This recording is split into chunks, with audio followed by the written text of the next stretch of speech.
மொழியையும் மீறின ஒரு உணர்வு தான் கலை. இந்த கலைக்கு, அதுவும் குறிப்பாக திரைப்பட கலைக்கு, மொழி ஒரு இடைஞ்சலாகவோ, ஒரு தடங்கலாகவோ, ஒரு பிரச்சனையாகவோ இருக்கக்கூடாது. அது இருக்கலை.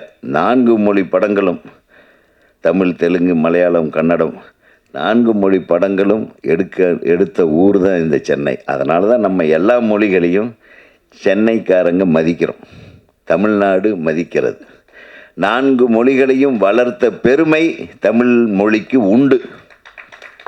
ஒரு செட்டில் கன்னடத்தில் பேசுவாங்க, அதே செட்டு காலியாகும். அதுக்குள்ளே தமிழ் நடிகர்கள் போய் அதே படத்தில் நடிப்பாங்க. அது தமிழ் மாற்றம். எத்தனை படங்கள் அந்த மாதிரி. ஒவ்வொரு செட்டு இங்கே ராமராவ், அங்கே எம்ஜிஆர், இந்த பக்கம் சிவாஜி சார், இந்த பக்கம் ராஜகுமார், அந்த பக்கம் விஷ்ணுவர்தன், எல்லோரும் ஒன்றா கூடி கும்மி அடித்து எவ்வளவு அழகாக இருந்ததுயா நம்ம சினிமா.